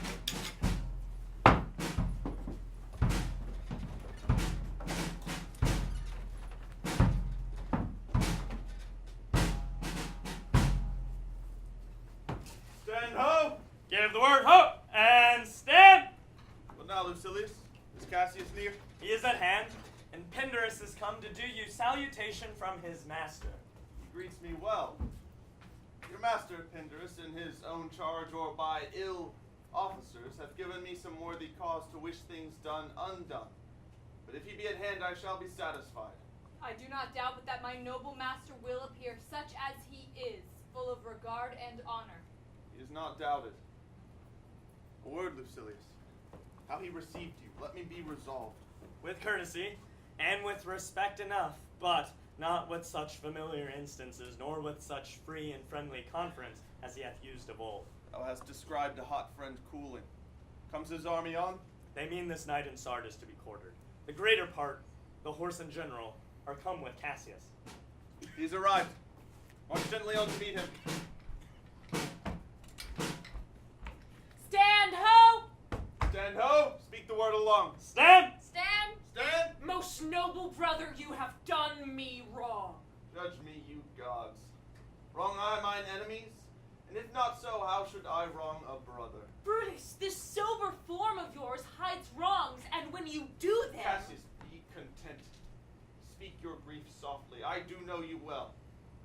Before the eyes of both our armies here, which should perceive nothing but love from us, let us not wrangle. Bid them move away, then in my tent, Cassius, enlarge your griefs, and I will give you audience. Pindarus, bid our commanders lead their charges off a little from this ground. Lucilius, do you the like. Let no man come to our tent till we have done our conference. That you have wronged me doth appear in this. You have condemned and noted Lucius Pella for taking bribes, here of the Sardians, wherein my letters, praying on his side because I knew the man, was slighted off. You wronged yourself to write in such a case. In such a time as this, it is not meet that every nice offense should bear his comment. Let me tell you, Cassius. You yourself are much condemned to have an itching palm, to sell and mart your offices for gold to undeservers. I, an itching palm? You know that you are Brutus that speaks this, or by the gods, this speech were else your last. The name of Cassius honors this corruption, and chastisement doth therefore hide his head. Chastisement? Remember March? The Ides of March, remember? Did not great Julius bleed for justice' sake? What villain touched his body that did stab, and not for justice? What, shall one of us that struck the foremost man of all this world, but for supporting robbers? Shall we now contaminate our fingers with base bribes, and sell the mighty space of our large honors for so much trash as may be grasped thus? I had rather be a dog and bay the moon than such a Roman. Brutus, spake not me, I'll not endure it. You forget yourself to hedge me in. I am a soldier. I, older in practice, abler than yourself to make conditions. You are not, Cassius. I am. I say you are not. Urge me no more, I shall forget myself. Have mind upon your health, tempt me no farther. Away, slight man! Is't possible? Hear me, for I will speak. Must I give way and room to your rash caller? Shall I be frightened when a madman stares? Oh, ye gods! Ye gods! Must I endure all this? All this? Aye! More! Fret till your proud heart break! Go show your slaves how choleric you are and make your bondmen tremble! By the gods, you shall digest the venom of your spleen, though it do split you. For from this day forth I'll use you for my mirth, yea, for my laughter when you are waspish. Is it come to this? You say you're a better soldier. Let it appear so. Make your vaunting true, and it shall please me well. For mine own part, I shall be glad to learn of noble men. You wrong me every way. You wrong me, Brutus. I said an older soldier, not a better. Did I say better? If you did, I care not. When Caesar lived, he durst not thus have moved me. Peace. Peace, you durst not so have tempted him. I durst not. No. What? Durst not tempt him? For your life, you durst not. Do not presume too much upon my love. I may do that I shall be sorry for. You have done that you should be sorry for. There is no terror, Cassius, in your threats, for I am armed so strong in honesty that they pass by me as the idle wind, which I respect not. I did send to you for certain sums of gold to pay my legions, which you denied me. For I can raise no money by vile means. By heaven, I had rather coin my heart and drop my blood for drachmas than to wring from the hard hands of peasants their vile trash by any indirection. I did send to you for gold to pay my legions, which you denied me. Was that done like Cassius? Should I have answered Caius Cassius so? I denied you not. You did. I did not. He was but a fool that brought my answer back. Brutus hath rived my heart. A friend should bear his friend's infirmities, but Brutus makes mine greater than they are. I do not till you practice them on me, You love me not.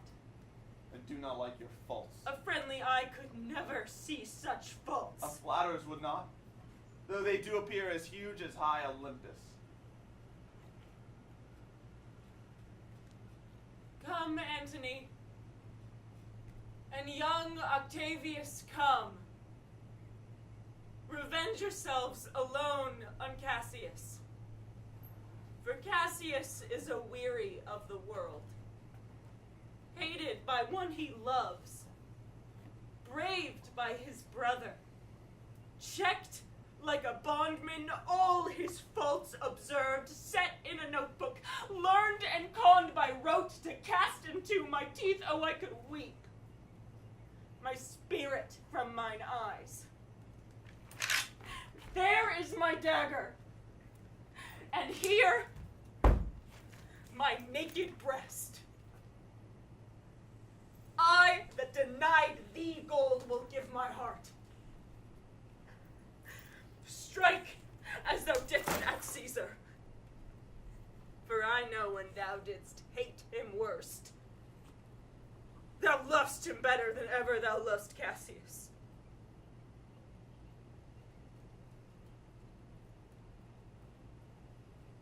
Sheathe your dagger. Be angry when you will, it shall have scope. Do what you will. Dishonor shall be humor.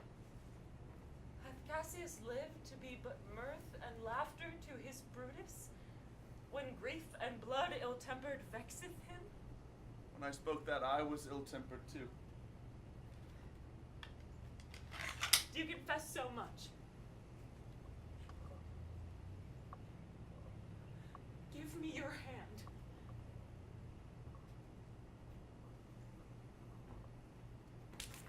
And my heart too. Brutus, What's the matter? have you not love enough to bear with me when that rash humor which my mother gave me makes me forgetful? Yes, Cassius. From henceforth, when you're over earnest with your Brutus, he'll think your mother chides, and leave you so. Lucius! A bowl of wine. I did not think you could have been so angry. Cassius, I am sick of many griefs. Of your philosophy you make no use if you give place to accidental evils. Oh, man bears sorrow better. Portia is dead. Portia? She is dead. Escaped I killing when I crossed you so. Oh, insupportable and touching loss, upon what sickness? Impatient of my absence, and grief that young Octavius with Mark Antony have made themselves so strong, for with her death that tidings came. With this she fell distract, and her attendants absent swallowed fire. And died so? Even so.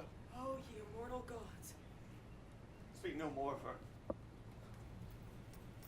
Give me the bowl of wine. In this I bury all unkindness, Cassius. My heart is thirsty for that noble pledge. Fill, Lucius. Till the wine or swell the cup. I cannot drink too much of Brutus' love. Come in, Antony. Welcome, good Messala. Now sit we close about this taper here and call in question our necessity. Portia, art thou gone? No more. I pray you. Messala, I have here received letters that young Octavius and Mark Antony come down upon us with a mighty power, bending their expedition towards Philippi. Myself have letters of the self-same tenor, What addition? that by proscription and bills of outlawry, Octavius, Antony, and Lepidus have put to death 100 senators. And our letters do not well agree. Mine speak of 70 senators that died by their proscriptions, Cicero being one. Cicero won? Cicero is dead, and by that order of proscription. Had you your letters from your wife, my lord? No, Messala. Nor nothing in your letters writ of her? Nothing, Messala. That, methinks, is strange. Why ask you? Hear you aught of her in yours? No, my lord. Now, as you are a Roman, tell me true. Then like a Roman, bear the truth I tell. For certain she is dead, and by strange manner.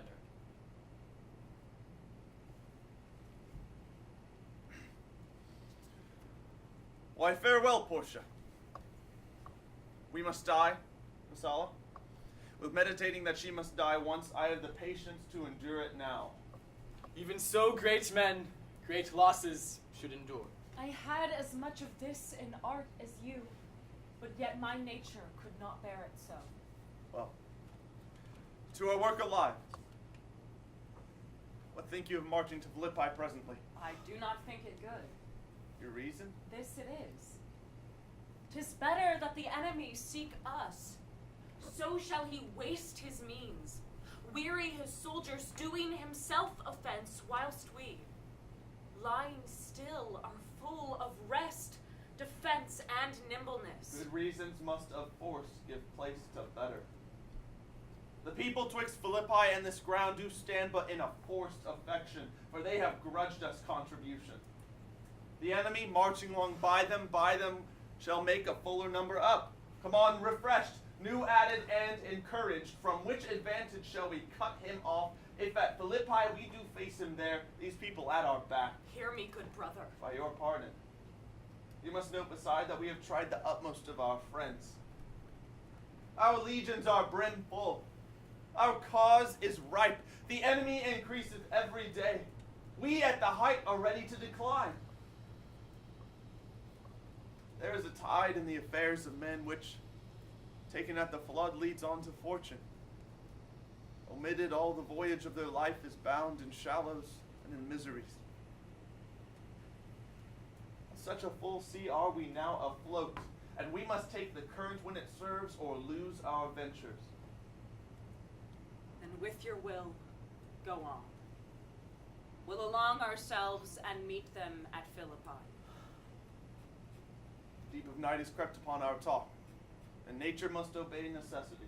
Early tomorrow we will rise, and hence. Lucius! My gown.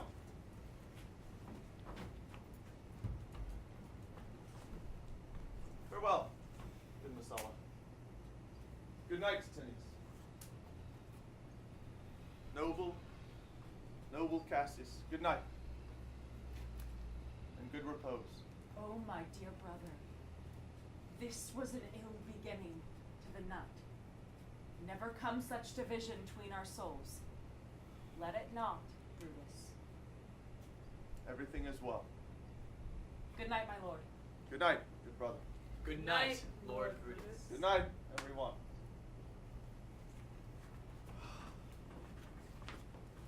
Give me the gown. Where is thy instrument? Here in the tent. But thou speakst drowsily. Poor knave, I blame thee not. Thou art overwatched. Look, Lucius, here's the book I sought for, so I put it in the pocket of my gown. I was sure your lordship did not give it me. Bear with me, good boy. I am much forgetful. Canst thou hold up thy heavy eyes a while and touch thy instrument a strain or two? I, my lord, and please you. It does, my boy. I trouble thee too much, but thou art willing. It is my duty, sir. Should not urge thy duty past thy might. I know young bloods look for a time of rest. I have slept, my lord, already. It is well done. Thou shalt sleep again. I will not hold thee long. If I do live, I will be good to thee.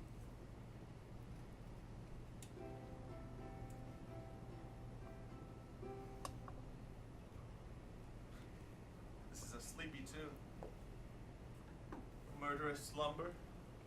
Lace thou thy leaden mace upon my boy that plays thee music. Gentle knave, good night. I will not do thee so much wrong to wake thee. If thou dost not, thou breakst thy instrument. I'll take it from thee. And good boy, good night.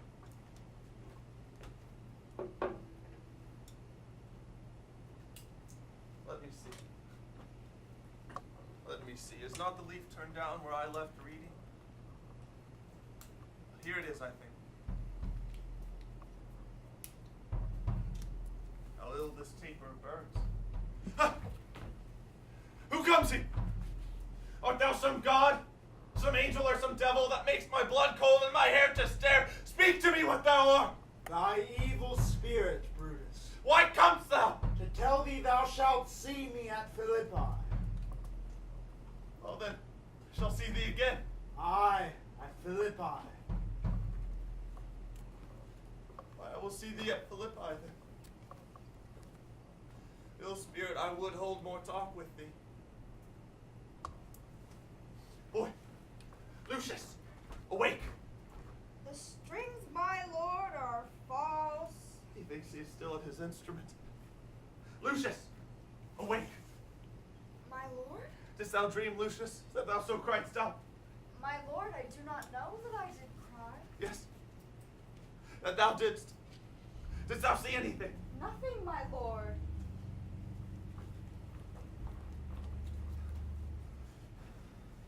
Go and commend me to my brother Cassius. Bid him set on the towers betimes before, and we will follow. It shall be done, my lord.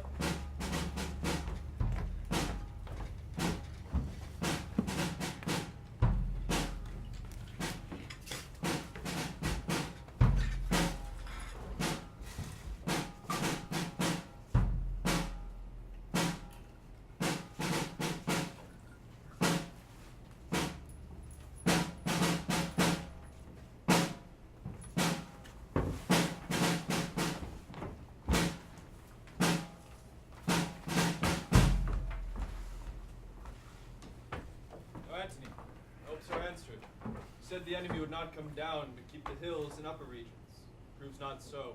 The battles are at hand. They mean to warn us at Philippi here, answering before we do demand of them. Tut, I am in their bosoms, and I know wherefore they do it.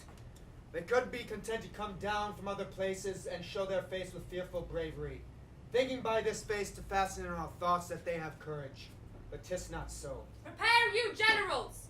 The enemy comes on in gallant show. Their bloody sign of battle is hung out, and something to be done immediately. Octavius, lead your battle softly on upon the left hand of the even field. On the right hand I keep thou the left. Why do you cross me in the sextagent? Do not cross you, but I will do so.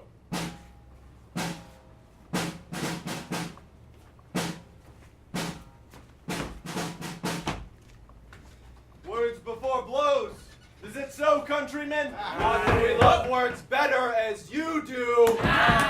Good words are better than bad strokes, Octavius. In your bad strokes, Brutus, you give good words. Witness the hole you made in Caesar's heart. Crying, long live Hail Caesar! Antony, the posture of your blows are yet unknown, but for your words, they rob the hybla bees and leave them honeyless. Oh, yes, and soundless, too. For you have stolen their buzzing, Antony, and very wisely threat before you sting. Villains! You did not so in your vile daggers hacked one another in the sides of Caesar. You showed your teeth like apes and fawned like hounds and bowed like bondmen, whilst damned Casca like a cur behind struck Caesar on the neck. Oh, you flatterers. Flatterers? Now, Brutus, thank yourself. This tongue had not offended so today, if Cassius might have ruled. Come, the cause. If arguing make us sweat, the proof of it will turn to redder drops. Look, I draw a sword against conspirators, when thinking that the sword goes up again. Never till Caesar's 33 wounds be well avenged, or till another Caesar have added slaughter to the sword of traitors. Caesar! Caesar, thou canst not die by traitors' hands unless thou bringst them with thee. So I hope I was not born to die on Brutus' sword. Oh, if thou wert the noblest of thy strain, young man, thou couldst not die more honorable. A peevish schoolboy, worthless of such honor, joined with a masker and a reveler. Old Cassius still. Come, Antony, away. Defiance traitors hurl we in your teeth. If you dare fight today, come to the field. If not, when you have stomachs.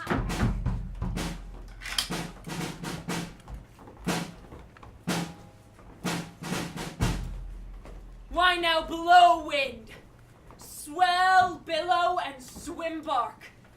The storm is up, and all is on the hazard. Oh, Lucilius, hark a word with thee. My lord. Masala, What says my general? Masala, this is my birthday. As this very day was Cassius born. Give me thy hand, Masala. Be thou my witness, that against my will, as Pompey was, am I compelled to set upon one battle all our liberties. Even so, Lucilius. Now, most noble Brutus, the gods today stand friendly. This same day must in that work the Ides of March begun. Whether we shall meet again, I know not.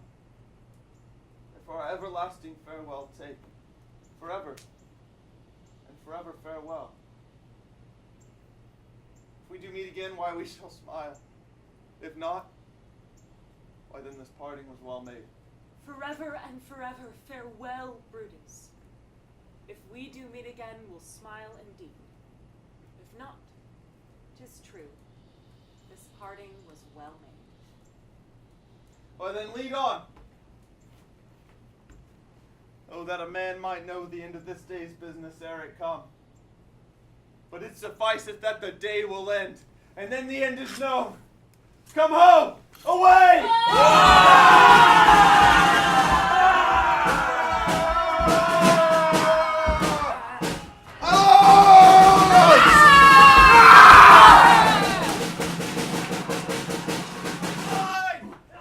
Ride, Masala! And give these bells unto the legions on the other side. Let them set on at once, for I perceive but cold demeanor in Octavius' wing, and sudden push gives them the overthrow. Ride! Ride, Masala! Let them all come down!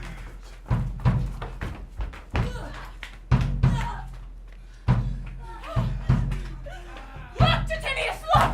The villains fly!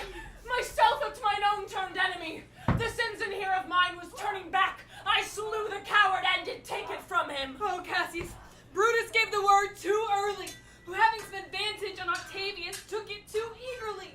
His soldiers fell to spoil, whilst we by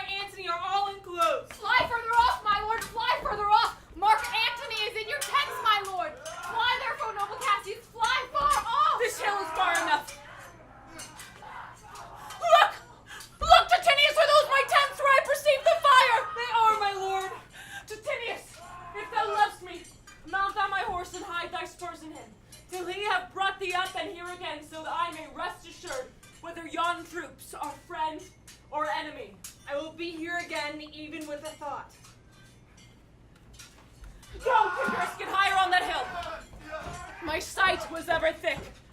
Regard Titinius and tell me what thou knowst about the field. This day I breathed first. Time is come round. Now where I did begin, there shall I end. My life has run its compass. Ah! Sirrah, what news? Oh, my lord! What news? Titinius is enclosed and round about with horsemen that make to him on the spur, yet he spurs on.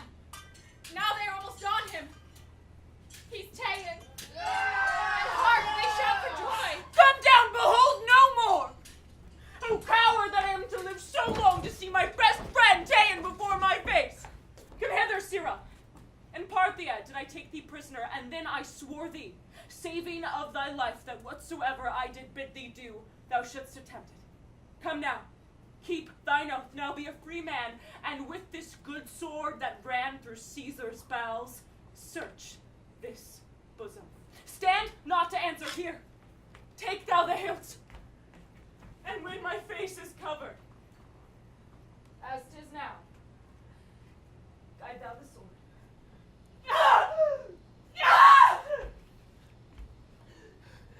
Caesar, thou art revenged, even with the sword that killed thee.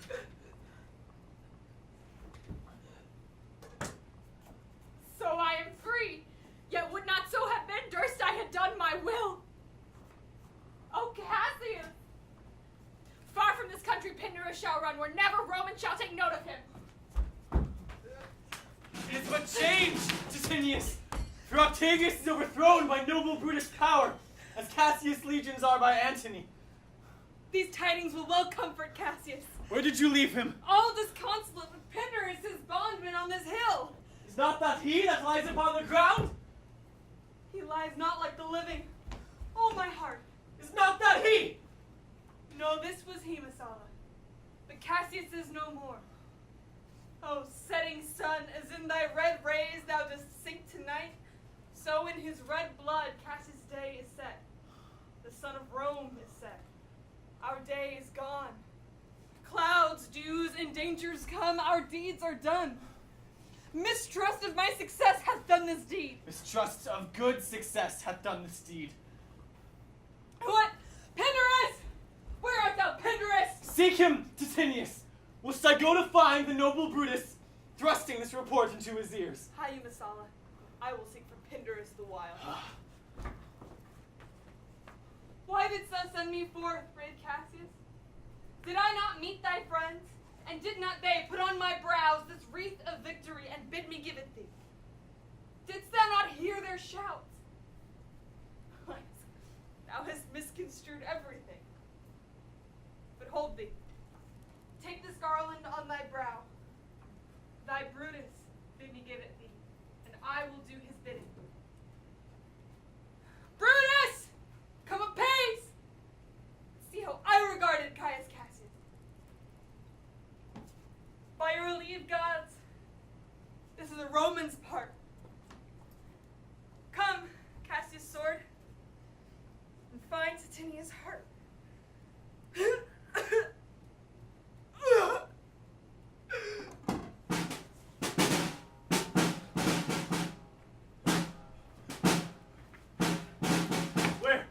Where Messala doth his body lie? Lo, yonder, and Titinius mourning it. Titinius' face is upward. He is slain! O Julius Caesar, thou art mighty yet. Thy spirit walks abroad and turns our swords in our own proper entrail. Brave Titinius, look where you have not crowned dead Cassius. Are yet 2 Romans living such as these? The last of all the Romans. Very well. It is impossible that ever Rome should breed thy fellow. Friends, I owe more tears to this dead man than you shall see me pay. I shall find time, Cassius. I shall find time. Come therefore, and to Theseus send his body. His funeral shall not be in our camp, lest it discomfort us.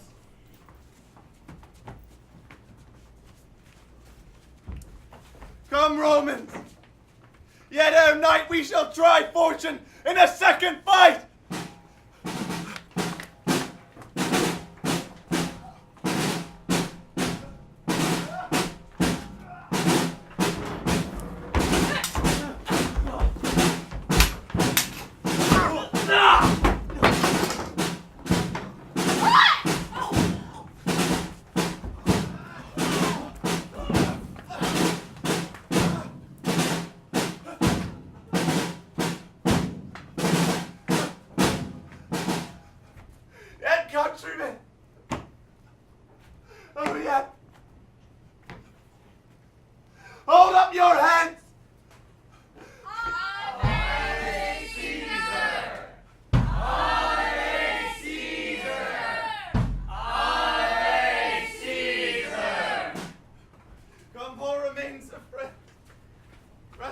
front.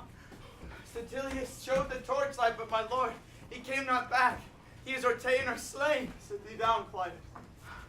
Slaying is the word. It is a deed and fashion.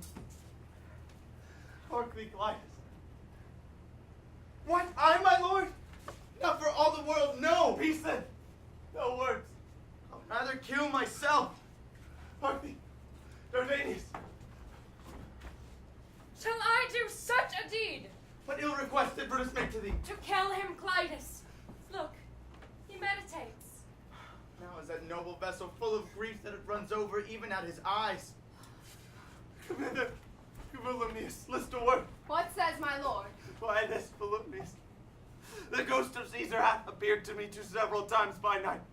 At Sardis once, and this last night here in Philippi fields. I know my hour is come. Not so, my lord. Nay, I am sure it is. Thou seest the world, Volumnius, how it goes. Our enemies have beat us to the pit.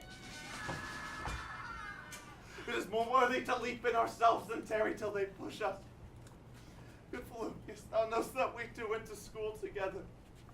Even for that, our love of old, I prithee, hold down my sword hilts, whilst I do run on. That's not an office for a friend, my lord. Fly, fly, my lord, there's no tarrying here. Farewell to you. And you, Volumnius. Straight up, thou hast been all this while asleep. Farewell to thee too, Straight. Countrymen, doth my heart joy that yet in all my life I found no man, but he was true to me. So fare you well at once, for Brutus' tongue hath almost ended his life's history. Night hangs upon mine eyes. My bones would rest that have but labored to attain this hour. Fly, my lord, fly. Hence, I will follow. I prithee, Straight, stay thou by thy lord. Thou art a fellow of good respect. Thy life hath had some smatch of honor in it. Hold in my sword, and turn away thy face, whilst eyes do run on it. Wilt thou, Straight? Give me your hand first. Fare you well, my lord.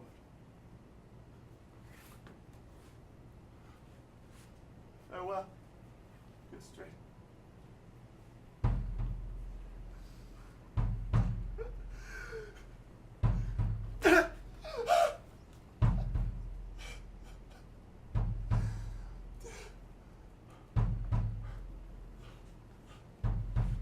Cease. Now be still. I kill not thee with half so good a will.